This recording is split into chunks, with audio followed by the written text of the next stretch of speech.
Oke, Assalamualaikum warahmatullahi wabarakatuh. Waalaikumsalam warahmatullahi wabarakatuh. Selamat siang Bapak Ibu semuanya. Mana semangat? Oke. Pertemuan kali ini seperti kemarin kita sudah mulai dengan jurus 1, yaitu kenali potensi. Kita akan beranjak kepada jurus yang kedua, yaitu kelola emosi. Sebelumnya saya ucapkan terima kasih kehadiran Bapak Ibu pada hari ini di sesi kelola emosi. Pak Hasan, mohon maaf, kita tolong lagi, kita berdoa dulu sebelum memulai kegiatannya semua. Bapak berdoa sebelum belajar. Sebelum belajar, doa sebelum belajar. Assalamualaikum warahmatullahi wabarakatuh. Waalaikumsalam warahmatullahi Ibu, wabarakatuh. Bapak, kita berdoa sebelum kita belajar. Al-Fatihah. A'udzubillahi minasyaitonir rajim. Bismillahirrahmanirrahim. Alhamdulillahirabbil alamin. Arrahmanirrahim. Maliki yaumiddin. Iyyaka na'budu wa iyyaka nasta'in. Shiratal ladzina an'amta 'alaihim ghairil maghdubi 'alaihim waladdallin. Rabbi shrah li sadri wa yassir li amri wahlul 'uqdatam min lisani yafqahu qawli. Terima kasih Pak Hasan. Oke, sebelum kita mulai kepada pembelajaran tentang kelola emosi, urutannya ada. Selamat datang pendekar, selamat datang di Gunung Merapi. Di sini kita akan belajar mengenai jurus kedua, yaitu kelola emosi. Kendalikan emosinya agar emosi tidak mengendalikanmu. Kita sebelum sampai ke materi, main kertas dulu. Makanya udah siapin kertas. Jadi tidak bermain HP lagi ya Pak Hasan ya, main kertas.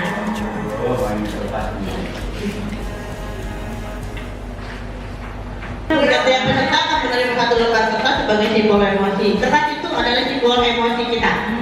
Ya, kondisi emosi kita kertas itu. Nanti saya akan membacakan sebuah cerita, kemudian respon cerita itu sesuai dengan keadaan diri berdasarkan cerita ya. Kalau marah, kertasnya boleh diremes. Ya, boleh diremes, boleh dirusak, boleh disobek. Ya, boleh. Pokoknya. Tapi kalau kiranya senang dengar ceritanya, senang, bahagia atau biasa-biasa aja, diusap-usap, disayang-sayang ya. Nah, itu kondisi emosional kita. Oke. Ya.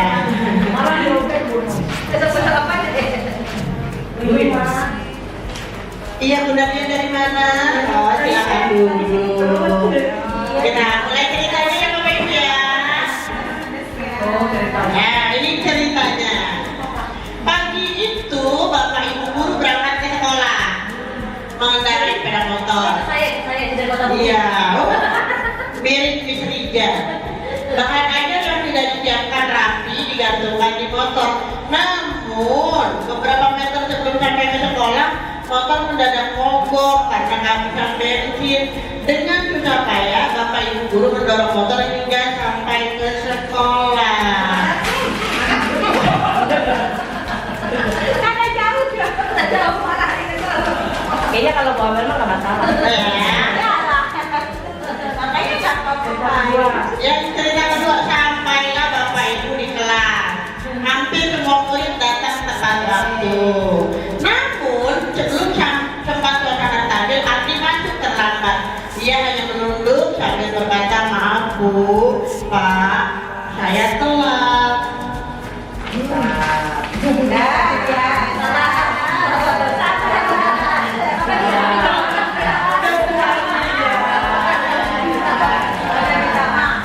Pelajaran pun dimulai. Namun saat akan menggunakan bahan ajar yang sudah disiapkan, Bapak Ibu guru tersadar bahwa bahan tersebut tidak ada, dicari di sana kemari tapi tetap tidak ditemukan. Dengan terpaksa Bapak Ibu guru melanjutkan mengajar seadanya. Bayangkan aktivitas belajar mengajar yang seru seketika buyar.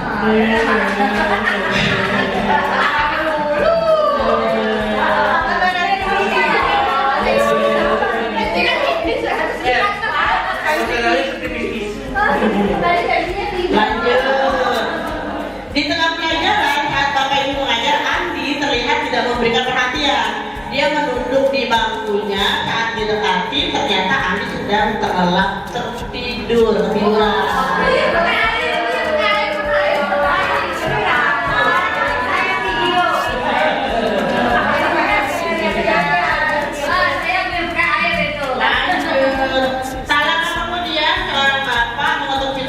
Bapak Ibu membuka pintu dan menghampirinya. Bapak itu berkata, maaf, saya pamannya Andi. Sebetulnya Andi sudah 3 hari di rumah sakit karena menunggu ayahnya sedang sakit. Meski kurang tidur, tapi Andi maksa selalu ingin sekolah karena tidak mau ketinggalan belajar. Saya ingin mau jemput Andi karena ayahnya masuk ICU.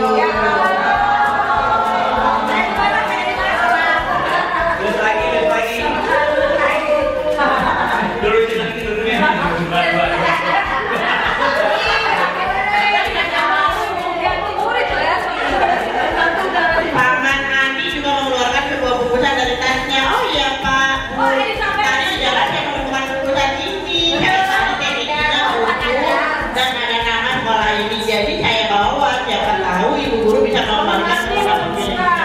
Dikirain paman Andi mengaji Tante Elizabeth. Bu guru melihatnya dan ternyata itu adalah bahan ajarnya yang tadi dia cari-cari. Andi dan pamannya pun berpamitan. Bapak ibu guru kembali ke kelas dengan bahan ajar yang kembali di tangan. Bapak ibu guru melanjutkan pelajaran dengan semangat. Menggunakan bahan ajar yang telah disiapkan, pelajaran pun berjalan dengan penuh kegembiraan.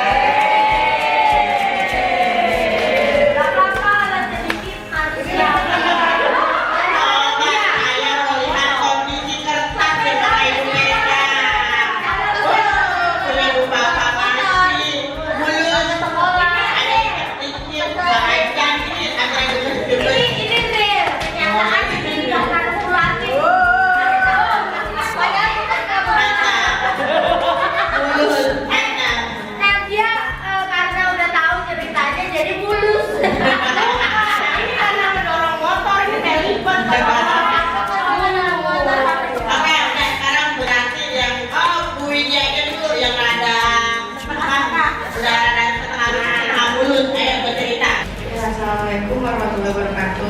Waalaikumsalam warahmatullahi wabarakatuh. Di sini kita saya pegang setengah-setengah ya, setengahnya masih mulus, setengahnya udah bergelombang gitu.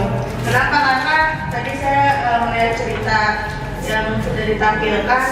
Kenapa yang bagian atasnya ini saya remes-remes? Karena saya membaca tadi tuh mendorong motor sampai sekolah gitu ya. Mau sampai sekolah kan itu kesel banget ya. Emosi gitu. Kita udah pagi-pagi berangkat ke sekolah, tahu di tengah perjalanan motornya mogok dan kita cari tukang bengkelnya nggak ada gitu. Akhirnya kan kita mendorong sampai sekolah kan itu udah emosi jiwa gitu ya.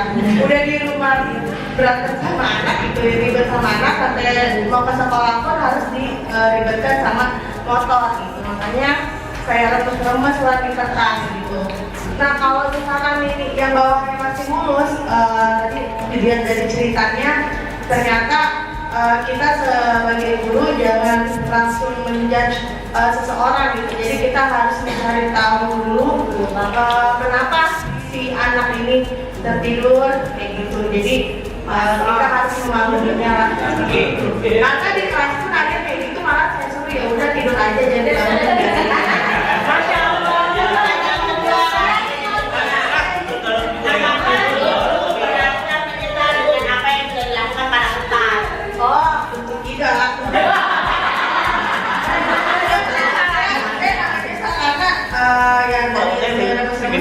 Mendorong motor gitu kan, sedangkan kalau untuk anak ya sudah biarkan saja. Tingkat kertas itu adalah murid kita. Bagaimana seharusnya kita bersikap? Gimana nih? Tadi kita harus mencari tahu kebenarannya seperti apa kayak gitu. Jadi kita nggak boleh langsung emosi lah gitu. Dan kita kenal emosi kita kan, mengelola emosi gitu. Karena saya sendiri orangnya lupa. Terima kasih. Sekarang saya menuju yang masih mulus.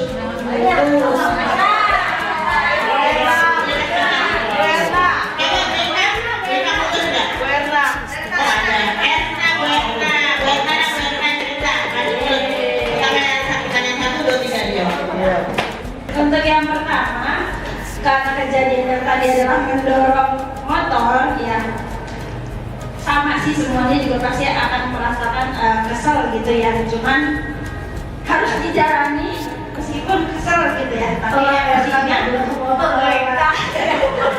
mereka meskipun kenyataannya semuanya teruskan gitu ya. Makanya pastinya agak lebih terkendali gitu ya. Terus yang kedua, masalahnya pada motor yang anak yang tadi sama sekali ya. Jadi kita jangan menjudge anak dulu, lebih baik ditanyakan dulu kondisinya seperti apa gitu ya. Jangan sampai kita emosi lebih tinggi lagi gitu ke anak. Yang itu aja sih ya. Iya Bu Biru. Oke, terima kasih ya. Kita bagaimana sudah kita bersuka. Saya menjadi lulus. Apa yang dulu?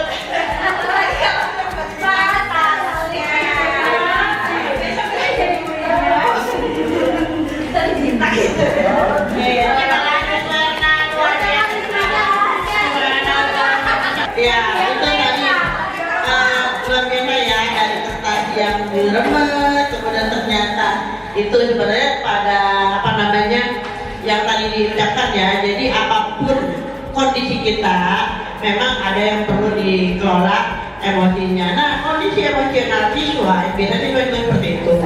Ya, kondisi emosional mereka atau jalan emosional learning itu banyak faktor yang mempengaruhinya. Ada self awareness, self management, atau self awareness. Nanti pengaruh dari bisa dari school, family, caregiver, dan kemudian community, ke sini juga ada. Jadi sebagai penggambarannya lah ini. Self awareness itu menyadari diri. Bisa dikatakan begini, saya bisa mengenali emosi saya seperti senang, sedih, takut, malu. Jadi kita akan meminta siswa untuk mengenali kondisi emosionalnya. Kamu lagi kenapa? Gitu. Jadi dia harus bisa mengungkapkan loh, saya sedih, kenapa? Gitu. Kemudian self management. Kita arahkan mereka untuk bisa mengelola diri. Saya tahu caranya. Nah, seperti itu. Lanjut. Ketika mengambil keputusan harus bisa bertanggung jawab karena memang tadi udah di emosi tadi gitu. Dan seperti itu. Kemudian relationship skill, terakhir berrelasi. Saya menjadi pertemanan sehat dengan mereka. Artinya ada kemampuan memahami perspektif yang berbeda. Jadi kemarin pada siswa anak-anak saya mengatakan bahwa ketika berteman, kondisi teman seperti apa gitu. Perlu aja makanya kita harus bisa mengenali kondisi teman kita. Jadi jangan langsung bilang kok kamu jutek amat lagi marah ya sama saya, jangan seperti itu. Jadi mengajarkan mereka seperti itu, kita juga akan seperti itu gitu. Ya, sosial awareness, peduli sosial ini yang dikatakan dengan peduli sosial tadi. Kota adalah yang konteks bawahnya, ada di limbing itu disamakan dengan bunglon itu ada di jempol. Kemudian ada reptilian brain. Reptilian brainnya ada di sini, di telapak tangan. Maka untuk menahan emosi kita tidak langsung bisa merespon itu biasanya dengan cara si dinosaurus yang di sini reptilian brain itu, si dinosaurus di penjara dulu, ditahan sama di bunglon, set lipat. Ya begini, jadi minta anak-anak ketika dalam kondisi emosional, ayo jempolnya lipat seperti ini. Begini ya. Begini boleh. Jadi nggak boleh, bukan begini. Kalau begini itu berarti refleksnya mau menonjok atau menjempol atau meninju. Jadi yang betul itu untuk bisa menahan kondisi emosional anak-anak adalah jempolnya di dalam, ditutup. Jadi supaya si dinosaurusnya enggak keluar. Ya, biasa. Takutnya kanan lipat jadi cocok. Oke, selanjutnya kita akan membuat papan cuaca emosi dan membuat emotion tracker ya. Sudah jadi yang kita buat tadi. Nah, sekarang adalah tugas Bapak Ibu. Coba kenali emosi Anda hari ini. Kelompok yang di sebelah sini karena membuatnya adalah tabel emosi emotion tracker. Yang sebelah sini adalah yang cuaca. Ya, nanti yang akan dengan ini ditempelkan pada emosi yang manakah kondisi Anda hari ini. Gitu ya, semuanya. Ya. Oke, kita mulai dari kelompok sebelah sini ya. Bagaimana kondisi Anda hari ini?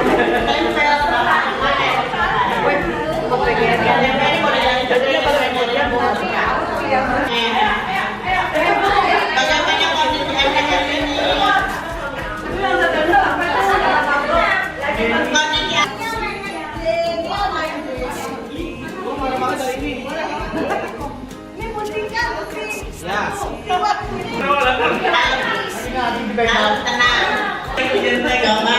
saya mau minta siapa bercerita ya yang belum ngomong dari tadi. Iya. Oh iya, Bu Bakti belum ngomong. Ayo Bu Bakti, kita mau mendengarkan ceritanya. Nempelnya yang mana ya Bu Bakti ya? Yang kuat ya. Perasaannya hari ini. Why kenapa bisa marah? Ya, baik saya awal dulu ya. Assalamualaikum warahmatullahi wabarakatuh.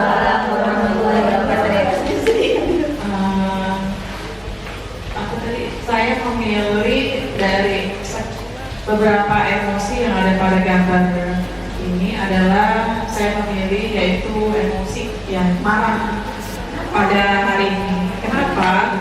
Makanya aja diem dia. Ya, jadi ya. Ini bukan.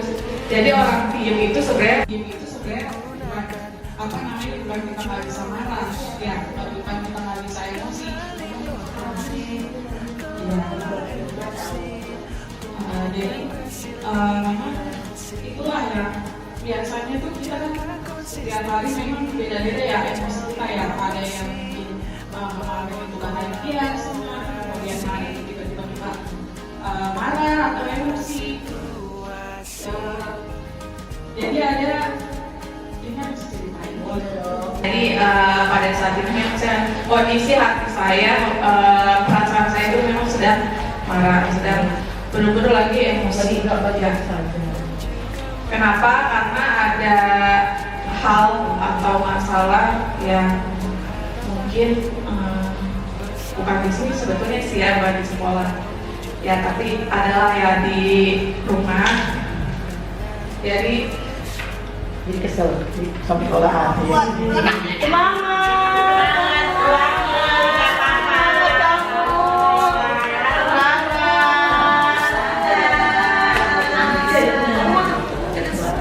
Ya, oke, terima kasih Mas Bupati. Ya, terima kasih.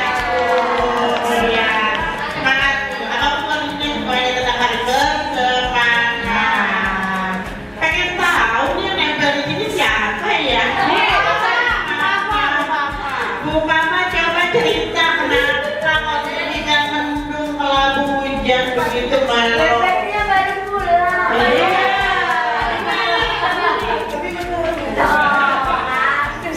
Assalamualaikum warahmatullahi wabarakatuh. Harus jujur ya. Ya, ini jujur.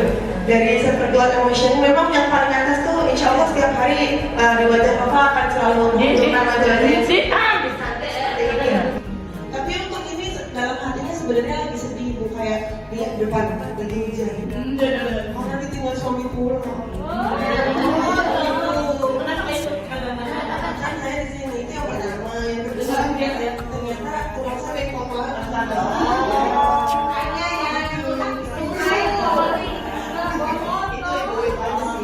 Oke, terima kasih Bu Mama. Oke, ini untuk semuanya. Coba yang tabel ini tulis Anda ini. Ada yang vlog-vlog Iya. Bu Eri. Siapa ya ini? Nama yang lagi kalem ini siapa nih? Senyum yang ini deh. Ambil lagi, Bu Mama. Itu. Oh ya udah, oke. Why? Senyumnya mahal. Senyumlah.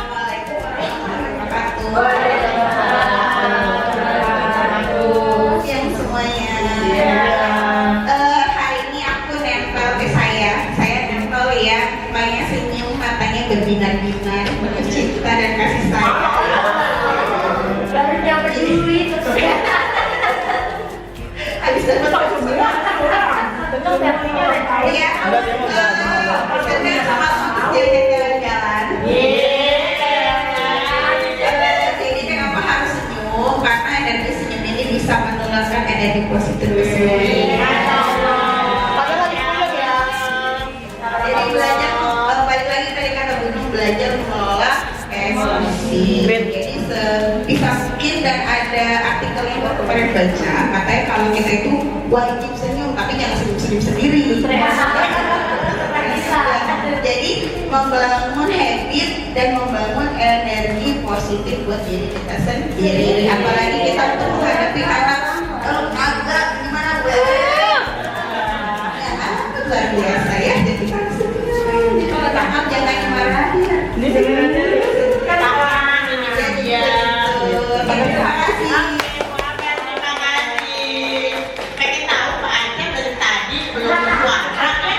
Pak Aceh tadi dong nempelnya mana? Nempelnya mana? Sebenarnya tahu Yang ada. apa ini? Oke, intinya begini, pada saat bimbingan anak datang dalam kondisi emosional, karena emosi itu tidak harus marah ya, Bapak Ibu ya. Mengekspresikan emosinya, ada yang menangis, ada yang jadi ada apa, nanti atau ada anak yang datang saya nggak ngerti, Bu saya itu kenapa, gitu kan? Artinya nggak ngerti, saya kondisinya lagi bagaimana nggak ngerti gitu ya. Nah biasanya itu artinya anak belum bisa mengenal emosinya, gitu. Jadi mulai dari meminta mereka membuat seperti ini, kita bisa minta mereka membuat seperti ini di rumah, ditempelkan di kamarnya, biar dia tahu hari Senin saya emosi saya apa, bahagia atau apa gitu kan ya. Ya biar dia tahu. Nah kalau udah kenal apa emosinya, baru kita bantu mereka untuk menemukan jalan keluar dari persoalannya. Seperti itu inti dari kenapa kita ada jurus 2, yaitu mengelola emosi, supaya anak-anak kita tidak mengambil keputusan tanpa atau tidak mengambil keputusan yang menimbulkan masalah baru gitu. Oke. Kalau tanggal tua emosi belum. Ya, memang itu berarti nanti di setiap tanggal tua buku kalender kotak emosinya ditempel. Emosi gitu. Itu anak-anak menerapkannya seperti itu. Emosi kok itu. Ya. Kayaknya per jam deh. Bapak Ibu silakan merdeka, kamu sudah menguasai jurus kedua. Perjalanan masih panjang, selamat melanjutkan petualangannya. Bapak Ibu terima kasih untuk hari ini untuk sesi kelola emosi. Kita ucapkan, nanti kita berdoa terlebih dahulu. Doa selesai belajar. Bismillahirrahmanirrahim. Allahumma arinal haqqa haqqan warzuqna ittiba'ah. Wa arinal batila batila warzuqna ijtinabah. Amin ya rabbal alamin. Assalamualaikum warahmatullahi wabarakatuh.